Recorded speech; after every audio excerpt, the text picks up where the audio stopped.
en nombre del Instituto de Gobierno y Gestión Pública de la Universidad San Martín de Porres y de la Asociación Civil Cambio Climático y Transición Energética y del Proyecto Millennium, bienvenidos. A su vez también nosotros agradecemos esta noche la presencia de los miembros de APROEF, de la Asociación de Prospectiva, que nos acompañan esta noche y que son nuestros socios estratégicos de esta serie de reuniones que tenemos dentro del marco del Proyecto Millennium. Hoy es un día muy especial, pues iniciamos nuestras actividades académicas con un tema de actualidad. ¿El Perú y los países de la Alianza del Pacífico están preparados para las consecuencias del cambio climático y la subsecuente transición energética? El Perú será uno de los países con mayor vulnerabilidad. Se estima que más del 60% de la población y el 50% de su PBI son altamente vulnerables al cambio climático. Sin duda alguna, serán los más pobres los que van a tener grandes dificultades, y estos se encuentran en las zonas rurales y periurbanas. Seguramente que hacia ellos estará concentrado todo nuestro esfuerzo, y este gran desafío global que significa el cambio climático, de una u otra manera, va a tener que ser afrontado con todas nuestras capacidades. Invitamos al presidente de la Asociación Cambio Climático y Transición Energética y director del Instituto de Gobierno y Gestión Pública, Alan García Pérez, para conocer sus reflexiones sobre este tema, previo a la reunión de la COP20, que se realizará próximamente en Lima. Distinguidos panelistas, señoras y señores, asistentes a esta reunión en la cual ponemos en marcha la Asociación Civil por el Cambio Climático y la Transición Energética. Un tema que es verdaderamente urgente para todos los pueblos de la Tierra y de gran actualidad en el acontecer político, mucho más allá de los problemas y de los debates que se suscitan en nuestro pequeño mundo. Es algo que concierne a la humanidad en su conjunto y es algo ante lo cual hoy y no más adelante tenemos que tomar acciones o impulsarlas y de esa manera contribuir a que quienes nos sigan en la especie humana puedan tener también un mundo afable, un mundo para ellos. El IPCC, el Grupo Intergubernamental de Expertos en Cambio Climático, ha señalado reiteradamente que la proporción de partículas por millón en la atmósfera de dióxido de carbono no cesa de crecer. Se habían detectado 425 partículas y en los últimos años su crecimiento de 2.2 por año continúa con tendencia a incrementarse.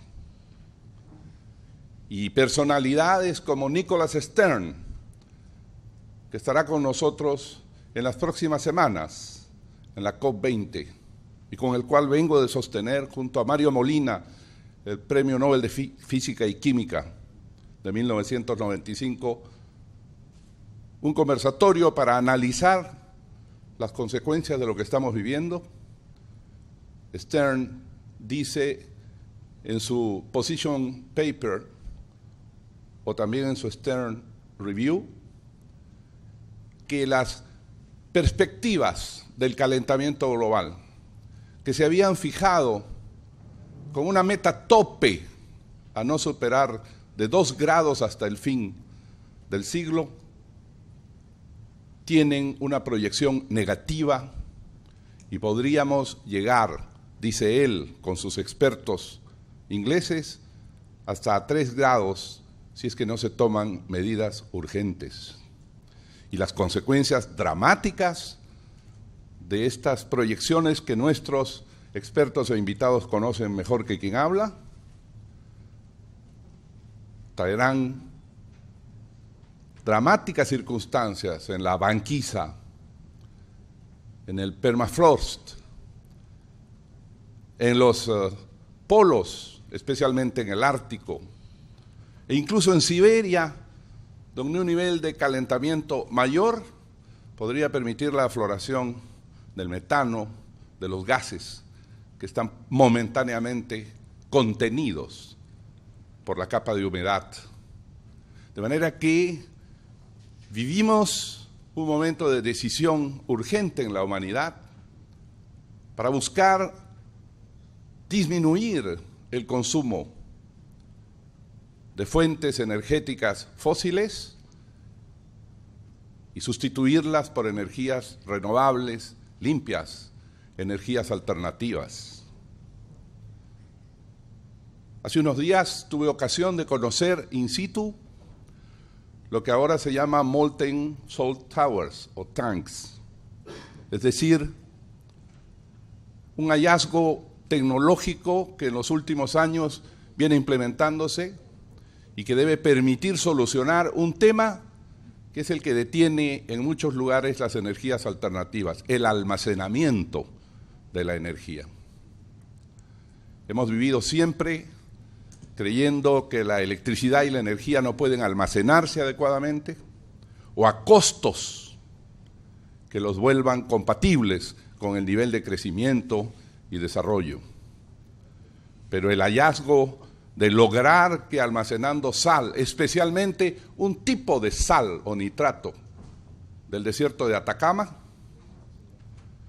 permite pensar que esa sal fundida con energía previa guarda el calor necesario para desarrollar energías a través de turbinas de vapor después y entregar casi la misma cantidad de energía eléctrica que se utilizó en su fundición. Creo que esta es una gran noticia porque abre la posibilidad para todos los pueblos de almacenar energía y de esta manera poder utilizar fuentes alternativas y limpias. Pero frente a esta buena noticia confrontamos una situación dramática.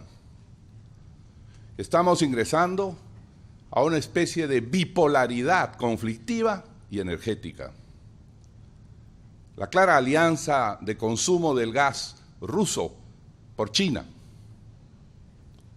aún sí permite salir del carbón como fuente fundamental de la energía china, mantiene y sella el uso de energías fósiles. Y esta bipolaridad se completa cuando las arenas petrolíferas de Canadá o el shale gas, que ahora se explota en los Estados Unidos, más la apertura del mercado de perforación y explotación petrolera o gasífera de México en el NAFTA, estos tres, enfrentan al otro lado del mundo a este nuevo polo de energía y de consumo que son Rusia y China unidos. La consecuencia es que ante todo conflicto tiende a bajar de precio el petróleo y la energía. Y no solamente por eso, sino porque este esfuerzo extraordinario que ha hecho Estados Unidos de inversión en el shale gas lo ha llevado a disminuir sus importaciones de petróleo o de energía a la mitad de lo que eran, precipitando la caída del precio petrolero, a lo cual los países árabes, especialmente Arabia Saudita, han respondido paradojalmente.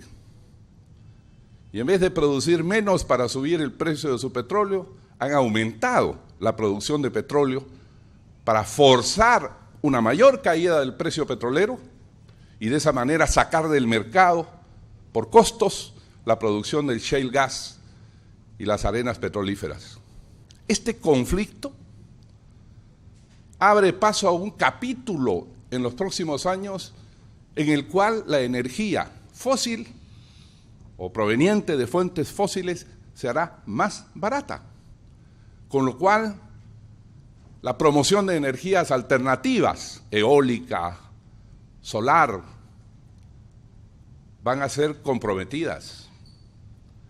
E inclusive este hallazgo importante del almacenamiento en las Molten Salt Tanks va a ser desplazado por este precio petrolero. Esta es la mala noticia que tenemos en adelante. A pesar de los esfuerzos y las declaraciones, Europa acaba de comprometerse a reducir para el año 2030 en 40% su energía proveniente de fuentes fósiles y a aumentar al 27% la energía limpia de las fuentes alternativas. China y Estados Unidos han logrado un primer acuerdo en la última reunión. Sin embargo, la perspectiva de los precios es lo que abre el paso a ver con cierto pesimismo que todo esto se vuelva realidad. Nosotros en el Perú, está bien dicho, apenas contribuimos a este calentamiento global.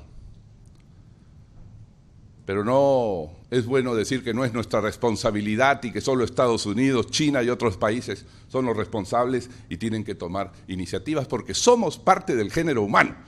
Y lo que ellos hagan tendrá como consecuencia climática, de desertificación o de tropicalización gran parte de nuestro territorio. Y como aquí se ha dicho, está bien señalado que el 60% de nuestra población es frágil frente a un grave cambio climático.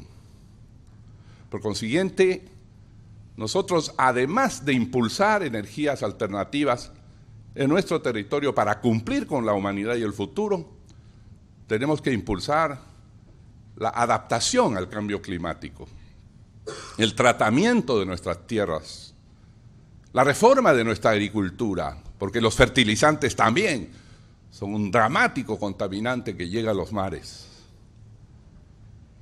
Mejorar nuestro transporte de manera inteligente, gestionar el tratamiento de las aguas residuales para su reutilización. Recuerdo que hace mucho tiempo en Hamburgo se toma el agua reutilizada de otras 7 ciudades y alguna es reutilizada 2 y 3 veces para el consumo. Nosotros tenemos que impulsar todas estas medidas para adaptarnos a un cambio climático, porque es mejor estar preparado en una perspectiva negativa que aguardar que las cosas se produzcan por sí mismas. Este es el objetivo, señoras y señores, de esta Asociación del Cambio Climático y la Transición Energética. Y lo primero que hacemos es iniciar hoy con 4 especialistas y personas muy comprometidas en el tema, a las vísperas de la conferencia de partes COP20 y en la antevíspera de la COP21 que debe realizarse en París para sustituir el borrador o el protocolo de Kioto. Lanzamos esta noche la Escuela de la Transición Energética y el Cambio Climático.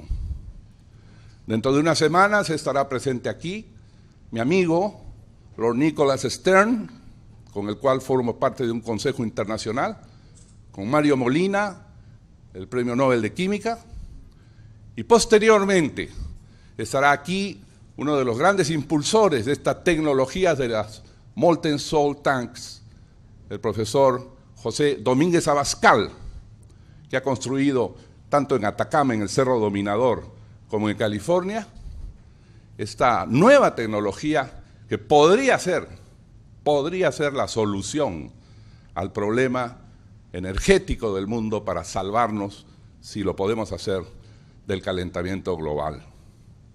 Y como parte de su trabajo, más adelante, cuando estén instaladas las autoridades, buscaremos hacer cursos de información para los alcaldes sobre la adaptación al cambio climático y sobre las tecnologías alternativas, a los presidentes regionales y a todas las autoridades y políticos para que incorporen en su lenguaje este tema fundamental y urgente.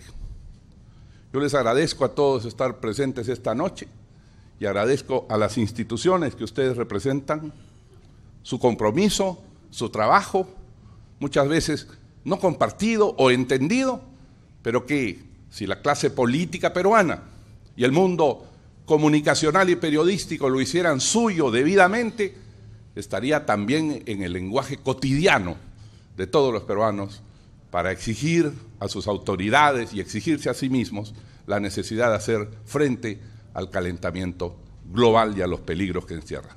Muchísimas gracias y bienvenidos.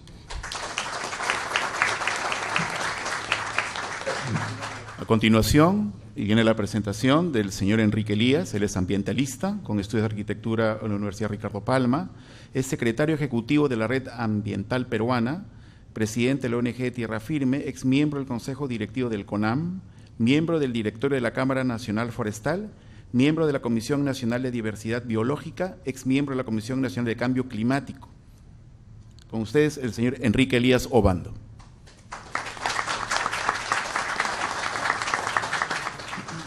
Buenas noches, muy agradecido por la invitación. Las palabras del doctor García me hacen mirar un marco de enfoque de la problemática de manera alternativa. Creemos que el Perú ha pasado y está pasando por un momento diferente, especial. Tenemos gobernabilidad, gobernanza, democracia, que no teníamos hace unos años. En ese proceso, bajo su gestión, se promovió también el proceso de descentralización con crecimiento económico. Y también en su gestión se creó el Ministerio del Ambiente, ministerio que debería generar la modernización del aparato del Estado por su arquitectura organizacional que difiere del resto de los sectores del Estado. Esta coyuntura, esta oportunidad histórica para el Perú, nos obliga a pensar en lo que ha mencionado, en un recambio generacional, en el cual la presencia de la academia sea el instrumento que nos permita cambiar el país. Con Fernando Ortega hemos transitado hace unos años justamente estos retos. Desde el espacio de la posibilidad, el anuncio de toma de mando del presidente Humala de la creación del Ministerio de Ciencia, Tecnología e Innovación, cosa que todavía no se ha concretado, y la creación de parques científicos, tecnológicos. Creo que era para el Perú, un país con una industrialización tardía, un reto fundamental para mirar los escenarios futuros prospectivamente. En ese contexto, nosotros como sociedad civil venimos trabajando el tema ambiental en 4 escenarios. Uno es evidentemente de conservación, que son las instituciones fundadoras. El otro tema es el eje de desarrollo. Después he venido trabajando el tema de cambio climático, agua, y con el respaldo de Fernando comenzamos a trabajar instituciones que trabajan el tema de ciencia, tecnología e innovación. Este proceso nos ha llevado a mirar que en el tema ambiental hay 3 grandes comisiones: la de diversidad biológica, la de cambio climático y la de desertificación. Creemos que las 2 primeras son las 2 grandes columnas que deben promover un pilar de un enfoque de cambio climático alternativo y diferente, por lo que el Perú es un país megadiverso y pluricultural.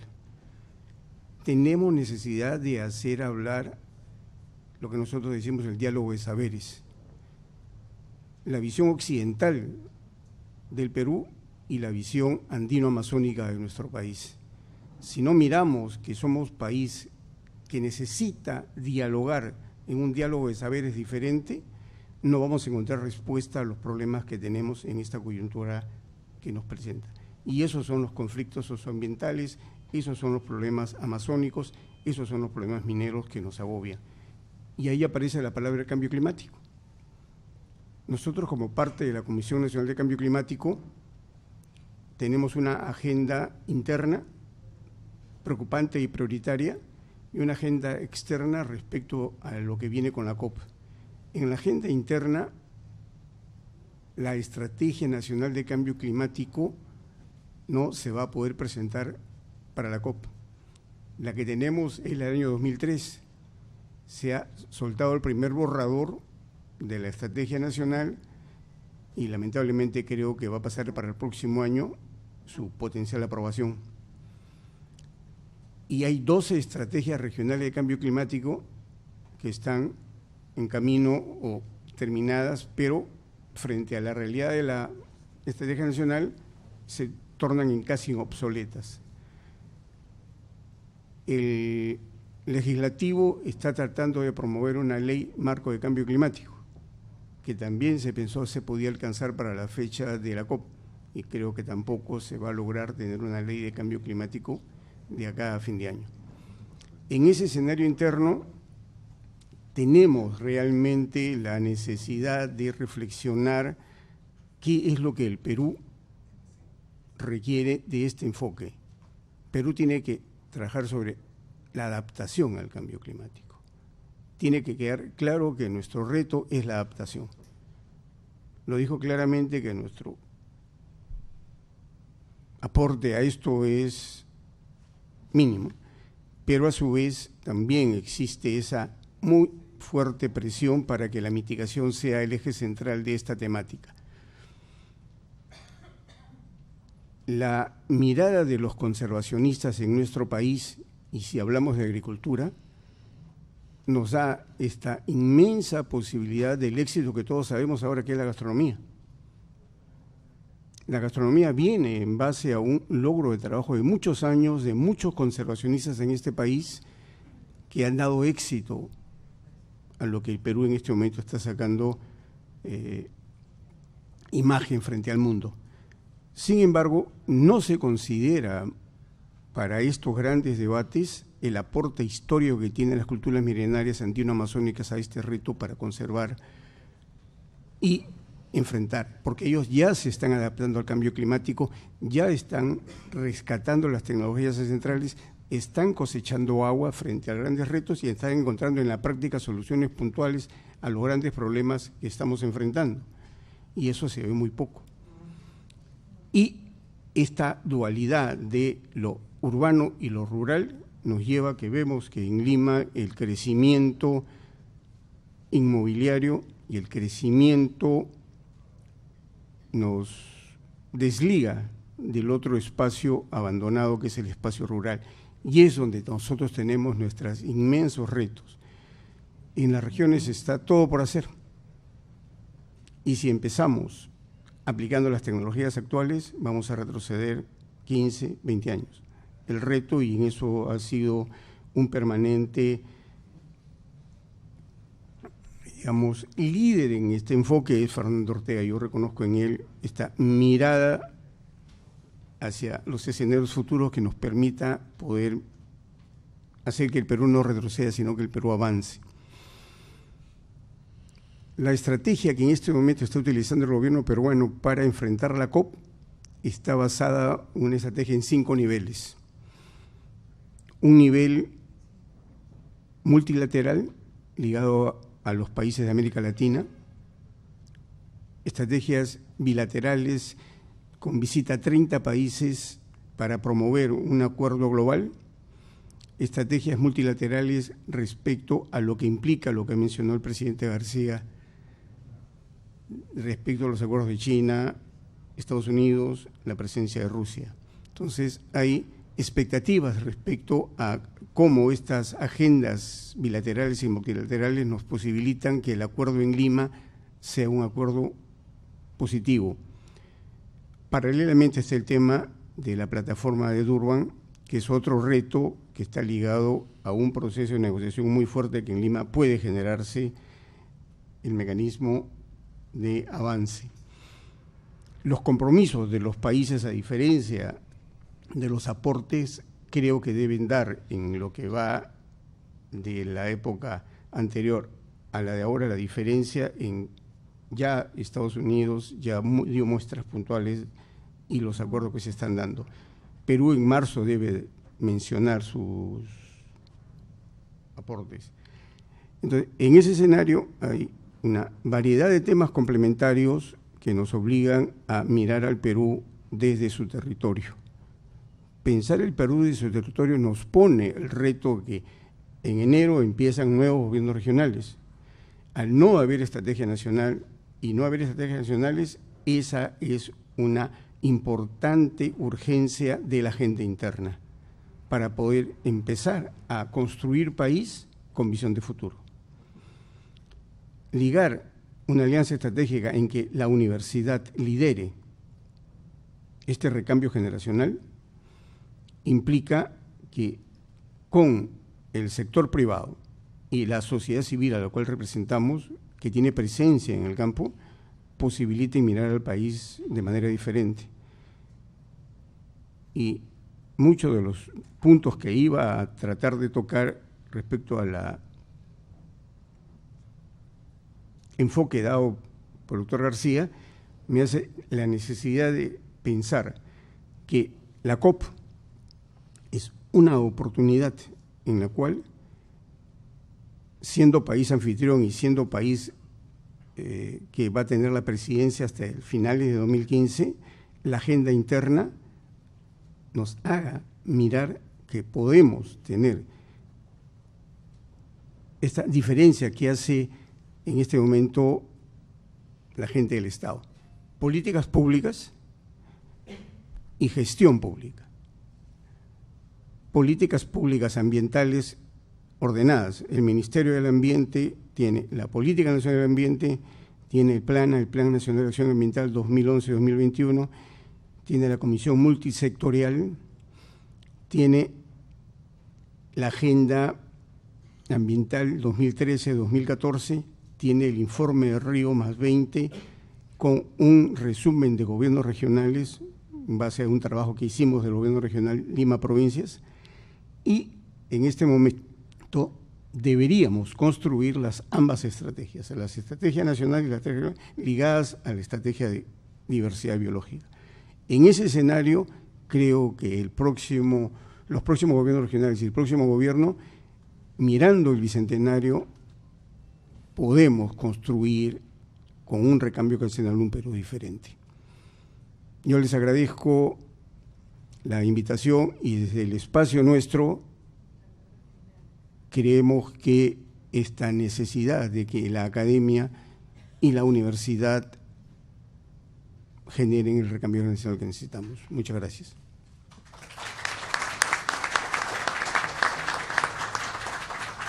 Muchas gracias, don Enrique Elías, y nos ha hecho recordar ese camino por transitar en acercar academia y la gestión, que siempre es un reto. La próxima expositora es la señorita Vanessa Cueto La Rosa, es presidente de Derecho, Ambiente y Recursos Naturales DAR y coordinadora de su programa de gestión socioambiental. Estudió Derecho en la Pontificia Universidad Católica y lleva 10 años de experiencia en el estudio y monitoreo del cumplimiento de estándares socioambientales en proyectos energéticos y de infraestructura en la Amazonía peruana. Bueno, en primer lugar, agradecer la invitación del Instituto de Gobierno y de Gestión Pública de la Universidad San Martín de Porres, ¿no? Por justamente generar espacios como estos, ¿no? Que creo que son espacios importantes en donde podemos, entre varias instituciones, poder compartir nuestras experiencias en torno a propuestas y a lo que entendemos como retos en el cambio climático, ¿no? Yo hoy día he tratado de priorizar dos temas. En primer lugar es el tema de la planificación energética, ¿no? Que ya hace varios años tratamos de ir construyendo en el país, sobre todo una planificación energética con una mirada de sostenibilidad, ¿no? Es decir, una planificación que tome en cuenta también justamente los estándares ambientales y sociales, ¿no? Que sea una planificación que integre a varios actores, no solamente a la gente de un sector. Y el otro tema es la necesidad de una ley de cambio climático, ¿no? Justamente como punto de partida para la generación de políticas públicas sectoriales que justamente busquen, pues, generar mecanismos ya mucho más concretos, ¿no? De medidas como país para mitigar o generar acciones ya de mitigación o adaptación del cambio climático. Justamente viendo esta importante relación entre la planificación energética y el cambio climático,